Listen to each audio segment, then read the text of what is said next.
Cheated! Frog splash! Frog splash! No! Just do it! 2! Yes! Eddie Guerrero is champion! Here is the winner and the new WWE Champion, Eddie Guerrero! Eddie Guerrero going to WrestleMania! In one of the biggest moments in WWE history, Eddie Guerrero captures the WWE Championship for the very first time. No Way Out 2004. You guys ready to lie, cheat, and steal? Let's do this. It's time for your weekly fix of wrestling nostalgia when we look at wrestling's past eras, from the Attitude Era to the Reality Era. I'd like to think that maybe this company will be better after Vince McMahon's dead, but the fact is, it's going to get taken over by his idiotic daughter and his doofus son-in-law and the rest of his stupid family. To today, here on the WWE Podcast.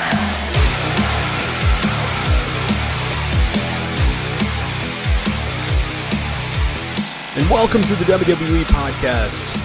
It is Sunday, June 30th, 2019, the very last day of June. So tomorrow will begin a new month, the month of July. And then we're on to the 4th of July, a month or two of summer, and then we're right back into the fall. But I don't want to get too ahead of myself, because up here in upstate New York, let me tell you, the summer months go by in the blink of an eye, and it feels like you are in winter's grip for 10 months out of the year. So I don't know where you may be in your neck of the woods, but at least up here, anytime I hear people complain about the heat, I just remind them of the insanity that is the long, long winter here. So we have got a really good show for you today. I really think that, because you guys heard the audio at the very beginning of the show, and it is one of my favorite matches of all time, not just because it ended in an Eddie Guerrero capturing his first WWE Championship, but how he got there, the reaction of the crowd, his ability to bring in the audience from start to finish, and it was a moment I won't forget. Obviously, many won't either. He was one in a generation. Eddie Guerrero, had he lived on and not had his heart fail, and obviously previous drug use was a culprit in that, had that not happened, he could have been in the annals of professional wrestling, maybe in the conversation of the greatest of all time. And some people may say, well, he's still in that conversation. And maybe from a technical standpoint, he is. But it's just a shame what could have been had that not happened. But it did. It did. And he had the ability that I honestly have never seen in my entire 20-plus years of watching wrestling, that Eddie Guerrero could create such emotion in you by just watching him. The range of emotion that he could elicit from you effortlessly was downright amazing. There are times, he made me laugh out loud so many times. When he was a heel, how vicious and nasty he could be. And yes, he obviously had a career before WWE. He came in I believe it was 2000 with the Radicals. It was Dean Malenko, Chris Benoit, and Eddie Guerrero. And they kind of, at least when he first debuted, I believe, didn't use him to his maximum potential until he became Latino Heat. He, started dating China and that whole storyline, and really, really found his footing with Latino Heat and his hydraulic cars he'd come out in and all of that. It was a time that I really look back on, and I still, before I went on the show here and I hit record, I listened and watched the match back, and it was as emotional as the day that I watched it, because it has been so long since I have seen it, and I was still pulling for him. I found myself in there emotionally invested in a match that happened 15 years ago. 15, more than that. It happened in February 15th, 2004. So we're going to get to that match in just a minute. I have a lot I want to discuss about that match and obviously where it led beyond that. But first, I need to address this Cody Rhodes Chairshot incident that people are losing their minds over. And I understand that, it's 2019. I love that. I love when people say the year as if things should be different just because the year is different. And of course, we've come a long way in understanding concussions and what it means for long-term health and ultimately the quality of life. The NFL is culprit number one from their concussions that they routinely try to minimize and have put rules into place to help minimize and mitigate the possibility of concussions, but they still happen. In professional wrestling, concussions still happen. It's inevitable.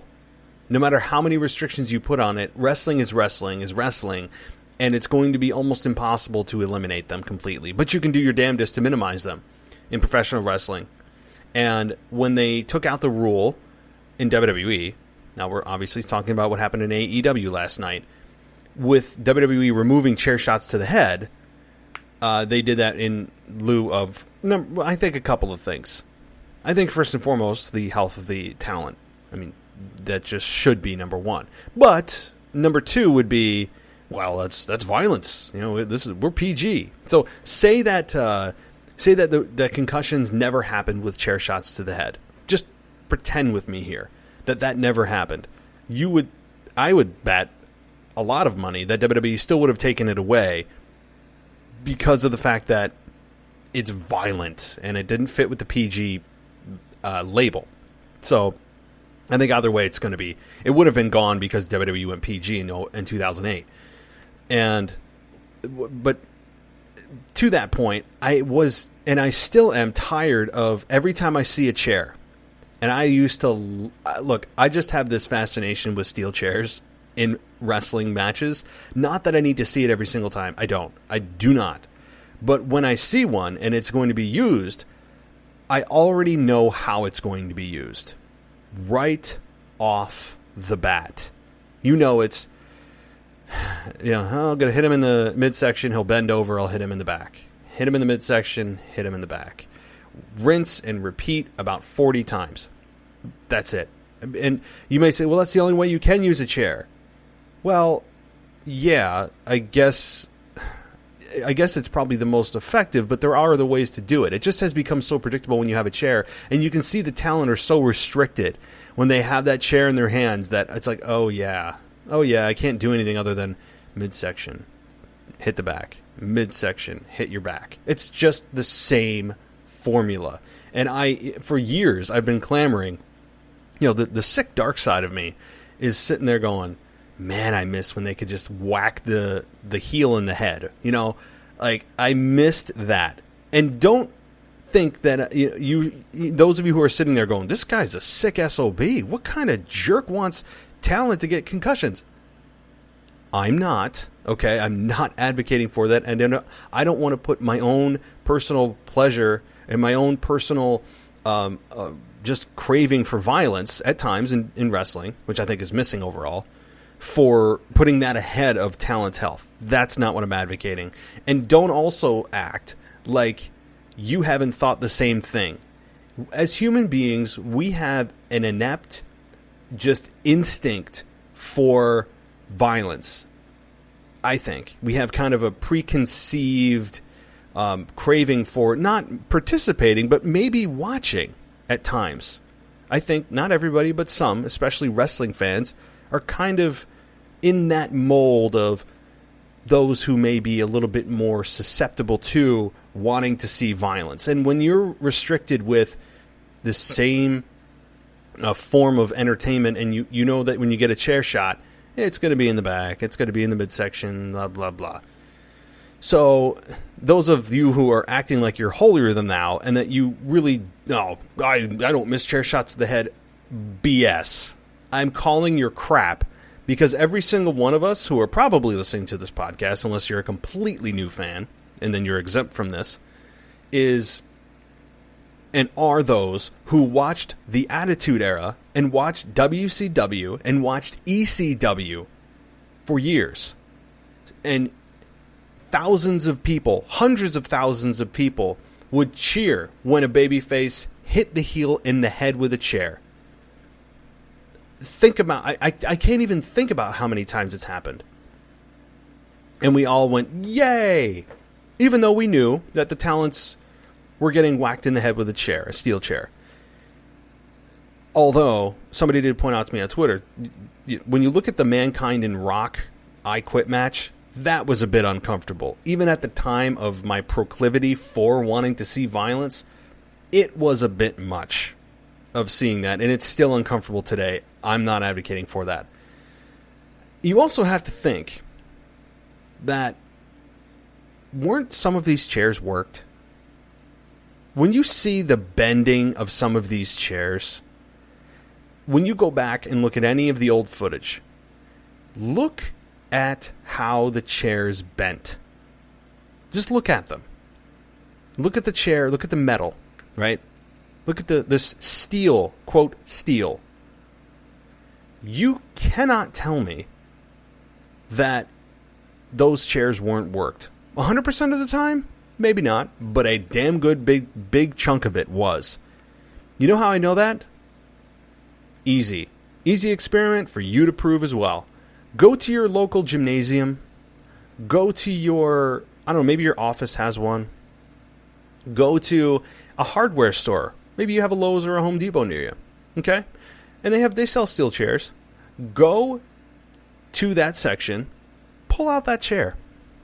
And you hold that chair. And you say to yourself, self, if I hit another human being as hard as I could with this steel chair, would it bend in the way that I saw a lot of these chairs bend back in the late 90s, early 2000s? And the answer is no. I'll save you the trip to Lowe's. The answer is no. It would not. If you... it may put a small dent in the shape of a skull, but like a little bit of an imprint. It would not bend almost in half in some of the cases that think about the chair shots we've seen. Think about them. Think about them. Sometimes the seat itself would almost break off. That's not going to happen. Physics will stop that from happening because bone is not greater than steel. Okay? So, everybody up in arms about this. So, kind of circling back to Cody Rhodes. And people are losing their freaking minds over this. Because Shawn Spears hit Cody Rhodes with a chair. And people are... The number... Look, I'm just going to read some of the tweets. Right? I'm not going to give names, but... Unprotected chair shots in 2019? Yikes. Another. Can somebody please tell Cody that it's 2019 and no one needs to be taking unprotected chair shots to the head in 2019? God. You're not cool for doing unprotected chair shots to the head at AEW Wrestling. Yeah, definitely what I don't need out of a wrestling company is unprotected chair shot to the head. Nice English. AEW commentary name-dropping CTE and talking about the long-term impact of chair shots to the head. Those are just some. Okay. I'm tired of the 2019 crap, as if that is just the blanket statement for anything that you don't agree with and that you think should be passé. That's just what everyone says. Oh, it's 2019. This should be happening. That should be happening because it's 2019. Knock it off. Just because it's 2019 does not mean that something should not still exist. Okay. But that is what everybody likes to say for things. That they just because of the year that certain things should be done a certain way, which is a bunch of BS. But, okay. Now, before I go on this and continue this, I just want to make it clear, because some of you are going to try to attack me on this, and that's fine. That's fine. I would love to have somebody come on here and debate me on this. I really would. Like, I invite you on the show. Not to have a cursing swear fest, okay? But to just intelligently, there's the key word, just debate this. Cody Rhodes, and I'm taking the stand here not to get clicks, get ratings. This is what I believe in my freaking guts, okay? I applaud what Cody Rhodes did. I think it was gutsy. I think it was business smart. It was unexpected. It made people cringe. And it did exactly what it was meant to do. What is that thing it was meant to do? The thing we're doing right now, and that's talking about it. What was the biggest thing that came out of that pay-per-view? Nobody, you don't hear about it. If you didn't watch it, you don't know anything about it other than this, right? And that was meant to be the case. Cody Rhodes was in the main event. You want a main event that has people talking, not just, oh, it's another wrestling show. Cody Rhodes did the right thing here. The chair was clearly gimmicked. There are pictures out there of the chair being gimmicked or pre-dented or whatever. And by the way, guys, if you don't believe that these wrestling companies that have a crap pile of money can't find a manufacturer that'll create them a chair that's really not true steel or is a super, super, super thin layer that'll bend at anybody's whim, come on. Really. So let's think about that too. But Cody Rhodes took a chair shot to the head. And you had Jim Ross, the commentators talking about CTE, blah, blah, all that. And while CTE, of course, is like the big buzzword, the big buzz phrase acronym now, right?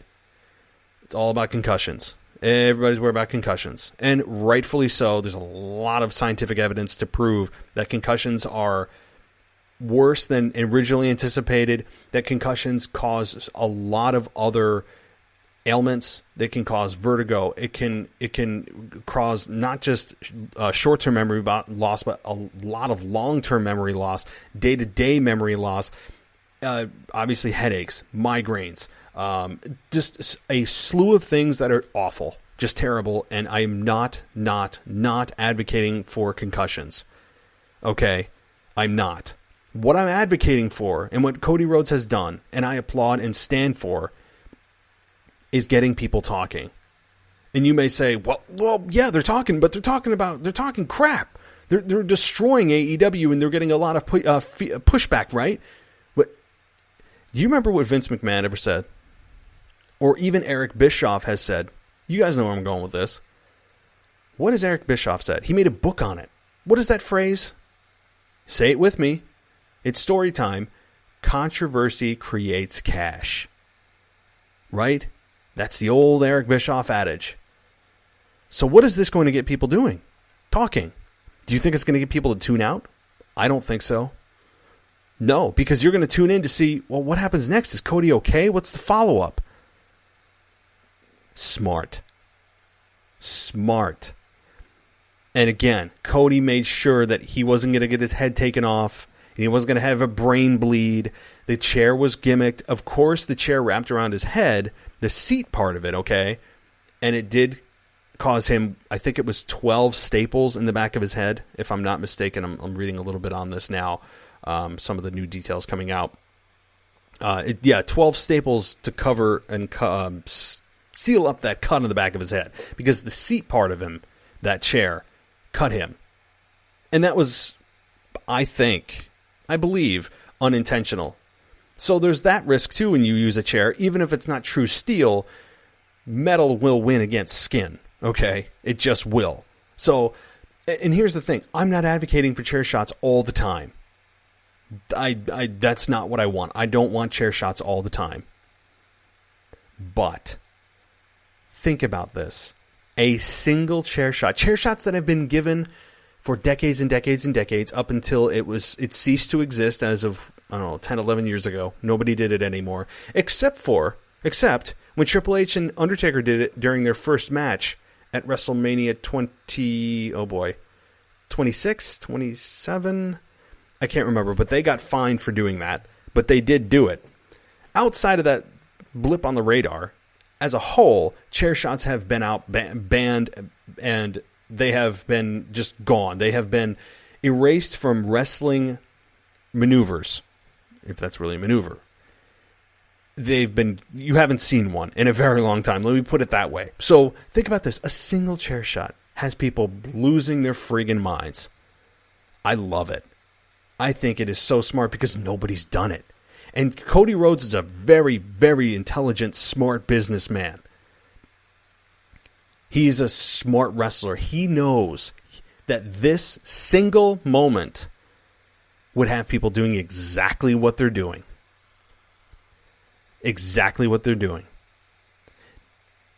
I don't want them relying on this violence as much as I may have a proclivity and a crave for it at times. I don't want it all the time. Just sprinkle it in when it's necessary. And you know what it's also going to do? Not just make you tune in to see what Cody's going to say or do. It's going to make you want to see him in a match. Right? It's going to make you want to see him and Shawn Spears and just tear the holy hell out of each other. They are the top trending, one of the top trending hashtags on Twitter right now about AEW. Yeah, they can take all the flack, whatever. People need to relax. I want talents to stay healthy too. I really do. I care about talent's health. Well, if you care about talent's health, why are you advocating for chair shots? I'm not advocating for true steel chairs. Again, go to your local hardware store and you tell me if that's a real steel chair in the ring. I don't think so. Gimmicked. It was as safe as they probably tried to make it to be. He does not have a concussion. That's confirmed.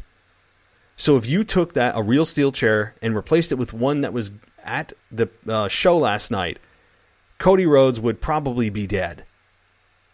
Okay, so take a seat. All these soft people. These people are just...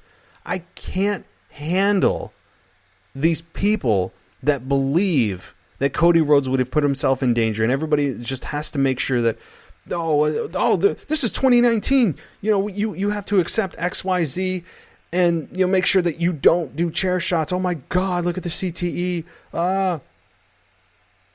Relax. And I wish I made this an uncensored show because this would be a hell of an interesting show right now.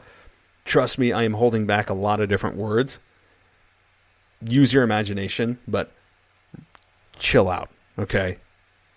Relax. This was intended to get people to talk. I'm doing that right now, so I've fallen for it, but I will willingly fall for that ploy and that business technique of getting people to talk about it. It's awareness of, and people who didn't even know who the hell AEW was, and they didn't even know that AEW existed. You know how many people now know it exists because it's trending all over social media? And now you got more eyeballs on the product? Cody Rhodes, you're my hero. Not because you would take a real steel chair shot to the head and have people believe that you're that dumb, but because you did something way outside the box that people haven't seen in a long ass time.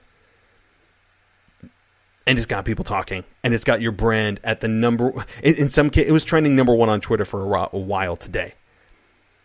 So, A+. Cody, keep doing what you're doing. And everybody else that thinks that was not a gimmicked chair. Do you know you're watching professional wrestling? Do you remember what professional wrestling is?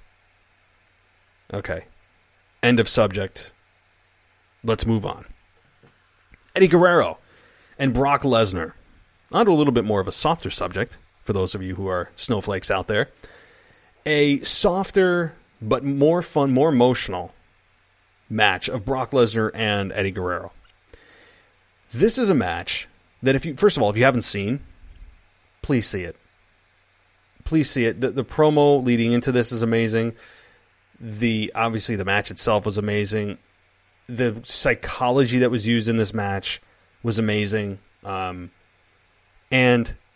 after Eddie Guerrero died, it was used as part of his video package, tribute package after he passed. And I believe it was the Hall of Fame that they used it in the music that they had to that, I mean, look, I talk about going from chair shots to like, crying, but I mean, it was so emotional. Obviously the night that he died in 2005. And then when he was inducted into the Hall of Fame in 2006, I believe it was, man, I mean, this guy just knew how to pull at your heartstrings, and it was just crazy. So this match was the culmination of a career of ups and downs, of beating not just his professional demons, but he was well documented in his personal demons with drugs and alcohol, and going into rehab and relapsing and all that.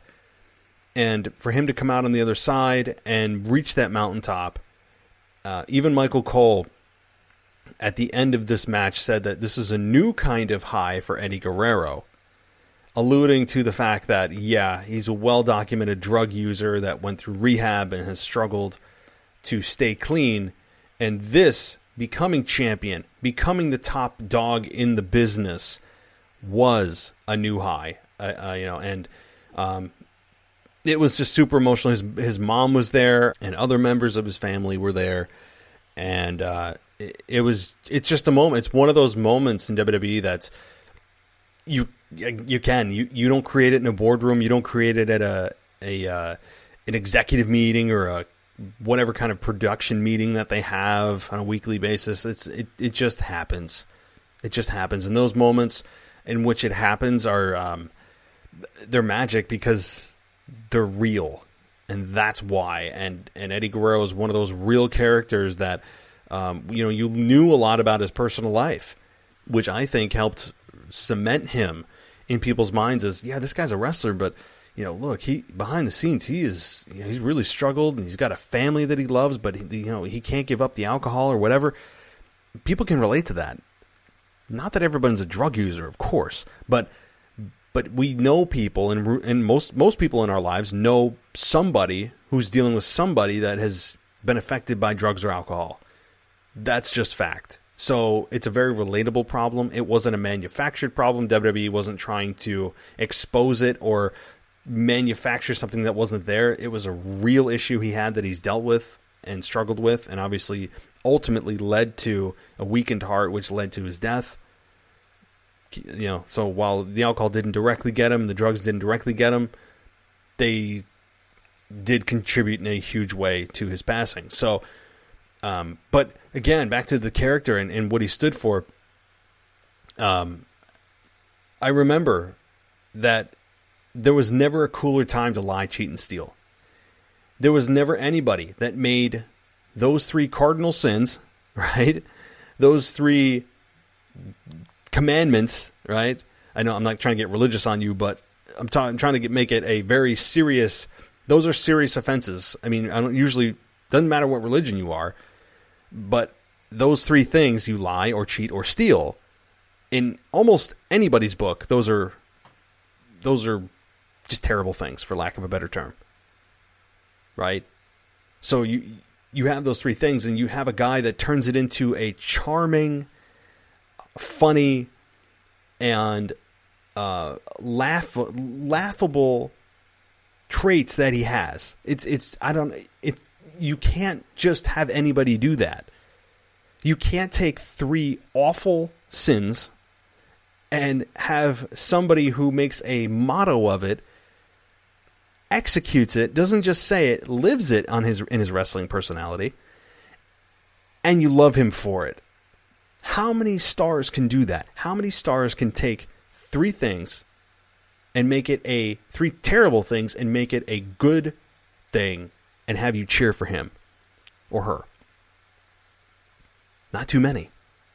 The answer is not too many, if any. Because typically, if you look at the formula for creating a heel, well, that's easy.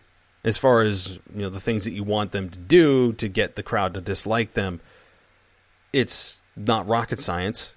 You could take those three things of lying, cheating, and stealing and apply them to a typical heel. And okay, well, that's just what heels do. They lie, they cheat, and they steal. But Eddie Guerrero made it a way that was just a charming, funny, entertaining, lovable way that he did it. And I think it was because it wasn't malicious. how many times that he would use a chair, hit somebody with it, and then throw the chair on the ground, and he'd pretend to get knocked down, and the referee would come to, and how many times he would disqualify his opponent. The referee would disqualify his opponent for believing that his opponent hit him with a chair. I mean, there's some moments out there. Just even YouTube it. Eddie Guerrero funniest moments. That's out there. Even his final match, I think his final match with Mr. Kennedy in WWE was perfect. It was a great representation of who he was in the ring. He was not only a great technician, smooth, the counters he could do, the cardio level that he had, that he never really seemed to blow up, and the physicality, and you couldn't see through his work. He had one of those styles that was just very snug, and I like that, because not in an unsafe way, but in a way that was didn't take you out of the moment, where you see him clearly miss a punch, and you just go, okay, well, it's wrestling. I'm just going to pretend he punched him. Like sometimes where Eddie Guerrero his facials would make you believe that he really wants to kill this guy. Great facials. Obviously, great in-ring. Great technician. Great ring psychologist. He could make you laugh, cry, and hate him all in the same day if you wanted. He had that ability. He understood crowd psychology. That's what's so great about this match. You start from the beginning, and yeah, the people are cheering for him, but as he goes, he continues to reel them in, and reel them in, and reel them in, and reel them in, and it was so well executed. That is, again, one of, I believe, Eddie Guerrero's crowning achievement was that moment. And yes, he went on to defend it successfully at WrestleMania 20. I was there in attendance at Madison Square Garden when he and Chris Benoit stood side by side in that ring as the confetti dropped, and they both hugged and embraced, and it was it was a moment. It was a moment that I don't think any fan will forget, because it was the two of the greatest of all time, and underappreciated. And when you think about it, Eddie Guerrero, not the tallest guy in the world. He wasn't Vince McMahon's perfect mold for a star. And yet, he was able to reach the pinnacle of the business through his own hard work and the fan support. That also was, I think, an early adoption or an early Daniel Bryan story, if you will. I think about, we all know the Daniel Bryan story. The fans pretty much willed it to happen. And then you have Eddie Guerrero, I think, who was 6 years earlier, 7, 8 years earlier than that, before Daniel Bryan even came on the scene, as he actually came in as part of the Nexus and choked Justin Roberts and then got kicked out and whatever. Shawn Michaels got him back in. But anytime the fans feel like they can create a star that WWE doesn't want to be a star, they're going to want them to be a star that much more. And in Eddie Guerrero, I think, earned the respect of fans. They knew his backstory, as I just said, about his drug use, but how much he loves his family. He's got Vicky and all that. Right. So it was believable. He's great in the ring. He had a gimmick that was so unique in being able to take three awful things and create them in a very charming way. Amazing ring psychology, a very good promo, fiery promo. He had everything in terms of in-ring work, personality, promo, and he reached the top in 2004, February of 2004, 15th of I'll get the right. February 15th, 2004. There. Instead of breaking it up, I'll give you the date straight. YouTube it, WWE Network it. You're doing yourself a disservice if you don't watch this match. You really, truly are. I get nothing. I'm not trying to like scam you into anything, right? Like I'm just telling you, if you don't see this match and watch the promo for it, watch the build. Okay, don't just skip to the end. Don't just go to the end. Give yourself the benefit. Don't shortchange yourself here. See the entire thing. Even if you have before and you obviously know what I'm talking about. As I just watched this match through again, I'm glad I did. And I didn't just go to the end. I watched this from start to finish. And it reminded me how good professional wrestling can be when it's great. And when it's great, it's great. And this is one of those great moments. Now, Goldberg, I didn't bring that up yet. Goldberg interfered in this match. Ended up spearing Brock Lesnar. And Eddie Guerrero got a near fall out of it. What makes it so great is that wasn't the finish. The finish, by the way, you might want to pause if you don't want to hear the finish. Spoiler, but just giving you opportunity. I don't like to provide spoilers for those that don't want to hear them. The finish of the match was Eddie Guerrero doing a reversal of the F5 onto the Universal... No, it was the undisputed WWE Championship at the time. Onto the belt. Brock's head hit. And then he hit the frog splash on Brock Lesnar for the win. And we all remember... when you look back at that match, it's like, oh yeah, Goldberg interfered. And that was supposed to be one of the biggest spots. Because it was Goldberg versus Brock Lesnar at WrestleMania 20. And we all know how that turned out. Trust me. I was there. It was even worse than it was if you're sitting at home. Let me just tell you.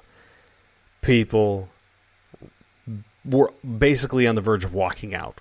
Had Stone Cold not been the special referee and stunned both of them, people probably would have walked out of that match. I couldn't, I know this is not Goldberg, Brock Lesnar. That's not what this discussion's about. But just one little side note. Out of every event I've ever been in my life, in my wrestling life, I have never seen a match that made me more angry in person than that match. Just 10 minutes of locking up, pushing each other like children, just going through the motions. You talk about phoning it in. Jeez. All right. But that's maybe another match for another day. Maybe every wrestling nostalgia moment doesn't need to be a great moment. How about that? But then it'll just be a bitch session, and that may not be a positive thing. But again, we all kind of forget, and unless you think about the match, that Goldberg actually interfered, and people loved it. People, because they were so in favor of Eddie, people loved the spear. But the spear is largely forgotten because of how Eddie Guerrero just brought you into his world, his journey, and took you on a ride. And he did. Another quick note about this. I mentioned the spear. But that's when the brand split actually felt like it meant something. When Goldberg showed up there to spear Brock Lesnar, it was crazy. Because I remember saying, oh my God, wait, he's Raw. What the hell is he doing here? And it felt like Goldberg was genuinely invading some place he should not be. And that felt really cool. It felt, Goldberg, we all know that Goldberg didn't have the best run in his WWE attempt the first go-around, right? That's well documented. Even Goldberg was admittedly miserable during that run, his 1-year contract run with WWE. But the brand split meant something. It felt like anybody who is on another individual's show, what are you doing here? Why? You don't belong here. They felt like invaders. They did. And that was when the brand split was special.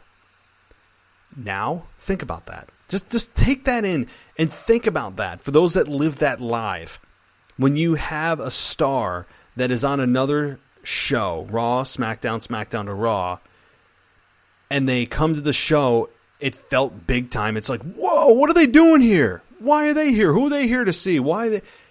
It felt like, oh my God. Now, just think about that now. There is exactly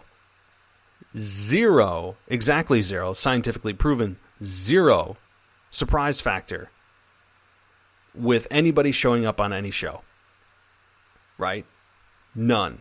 There is not one star on the Raw roster or the SmackDown roster that could appear on the opposing brand show that would make me go, oh my God, they're here. What are they doing here? Wow, I got to tune in to see what they're doing. Isn't that the point of the wild card? To make it feel unpredictable? And it's done just the opposite. And while I have on this show with many a co-host on many a day, even by myself ranted about the wild card rule, it is destroying the unpredictability and the specialness. There's got to be a better word than that, of having a star come from one show to the other. Because if you're going to do the brand split, do it right. Just do it. Do it the right way. You're also doing a disservice to those stars that would have gotten that airtime if the wildcard rule wasn't there, because now they're sucking up time on both shows when you could have been building new stars, which is ultimately what the whole brand split was for. I'm pro brand split. I don't know why that's so hard for me to say. I want to say bland split, but I don't know why. It's defeating the entire purpose. It's totally counterproductive. You have to be extremely disciplined. Eric Bischoff, in a Between the Ropes interview, said this last year before he was... Actually, it was earlier this year, before WrestleMania, before he obviously got the job as the executive director of SmackDown, said that if you're going to do a brand split, you have to be extremely disciplined and not be tempted to bring in a star from another show just to pop a rating. And when you do it, it has to be special, it has to be extremely rare,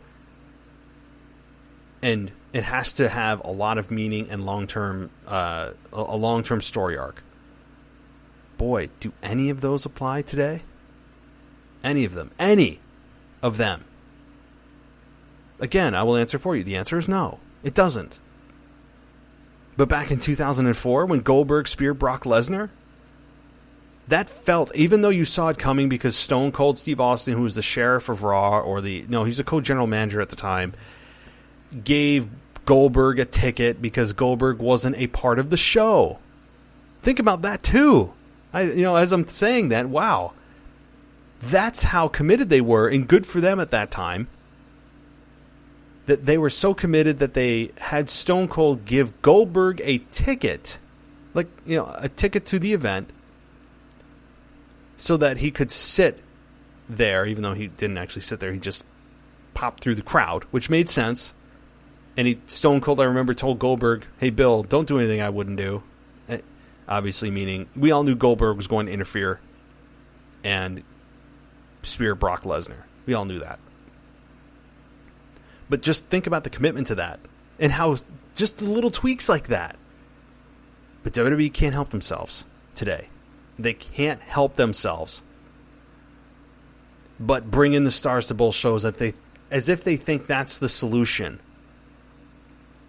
Think about the negatives here for this. It's not unpredictable, number one. You're taking away time from stars that would have otherwise gotten that time by not bringing your biggest stars over, because you always know it's going to be your biggest stars. Always. 3, it's not explained at all how it actually works, which bothers me. And a tag team is just one. None of the math works. There's no story reason for who's chosen to go as the, quote, 4 that are only allowed. And you're also overexposing your top stars, who are all the ones who are using the wildcard rule. Overexposure, bad. Not giving new stars time to shine and time to grow, bad. Not unpredictable at all, bad. And you're not keeping the brands separate at all, which means you're not creating a dream matchup in fans' minds of, oh, wow, well, SmackDown is like its own little world, and Raw's its own little world. They never, ever, ever, ever go head-to-head. They never, overlap. That'd be awesome to see, Kevin Owens go against Shinsuke Nakamura. Wouldn't that be awesome? And instead, it just, on a weekly basis, doesn't matter who's there, inexplicably, anybody shows up. It just happens. Nobody explains anything.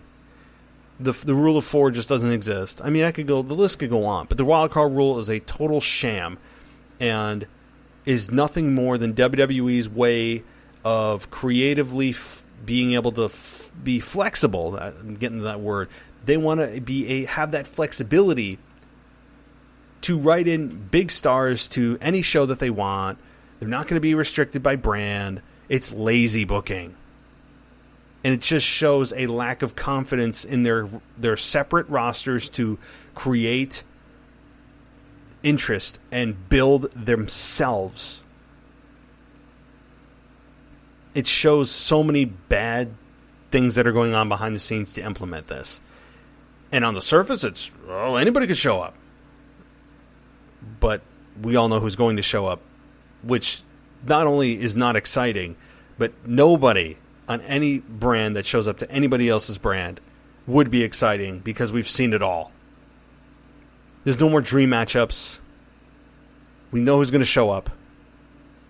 It's just it's terrible. It's a terrible decision by WWE. Terrible decision by Vince McMahon. But one I'm sure that they invoked to make sure that Fox executives sued themselves with, well, they can have their top stars on other brands, so they can come over to the show anytime they want. It's money driven. It's not storyline driven. And that's unfortunate as a fan. As a true wrestling fan, I really feel like I am. And I don't know if that could be good or bad. That's not me trying to toot my horn. It just is what it is, because I guess you could look at that as a negative or whatever. I feel like I'm a true wrestling fan, that I like to be old school in just simple storytelling. I can't believe I'm saying that that's old school, but it seems to be, and seems to be antiquated these days. So, all right, well, I'm getting a little bit off topic, but I just wanted to show you guys the difference in commitment of brand splits, of having the star have to buy a ticket to get into the event. That even though they're an employee of the company, their contract does not permit them to go on the opposing brand. That's how you do it. That's an example of how you do it.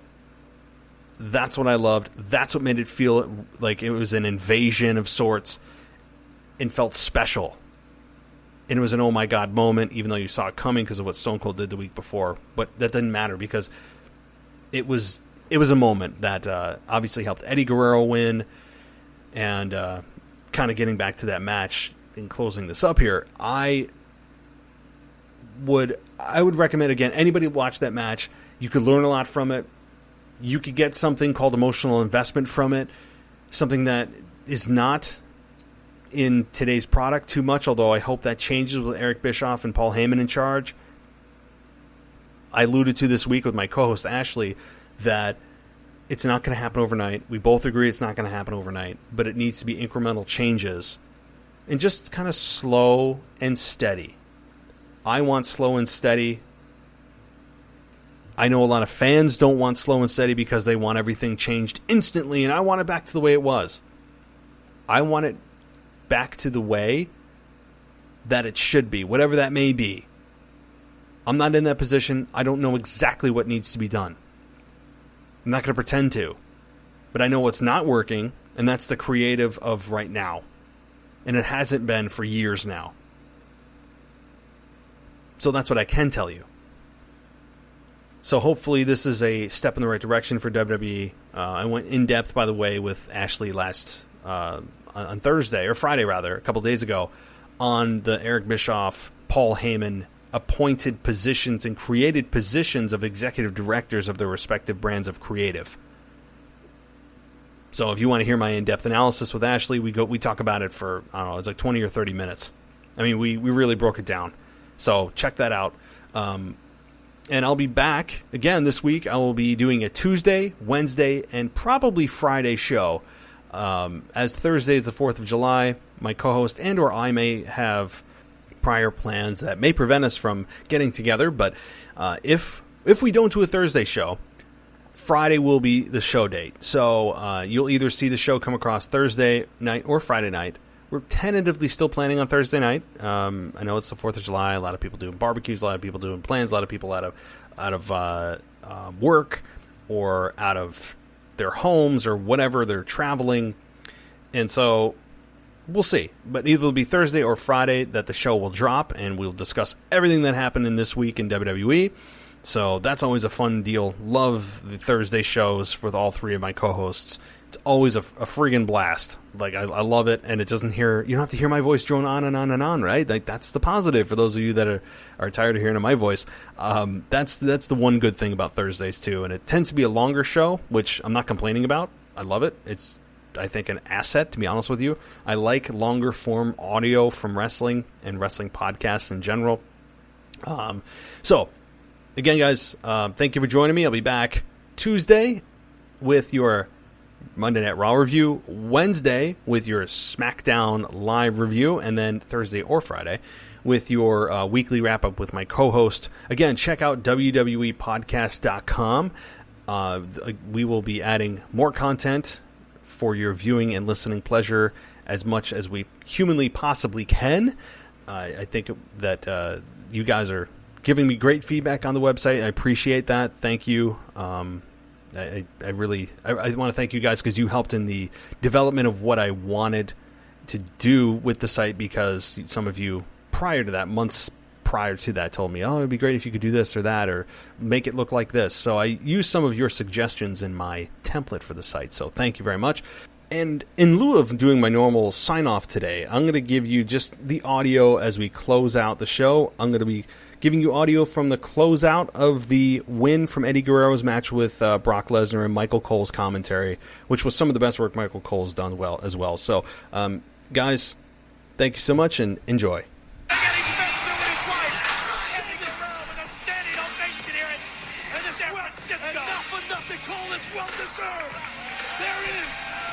Eddie Guerrero, the new WWE Champion, Latino Heat. It's a different kind of high tonight for Eddie Guerrero. Eddie Guerrero gets his redemption. Eddie Guerrero has exercised his demons.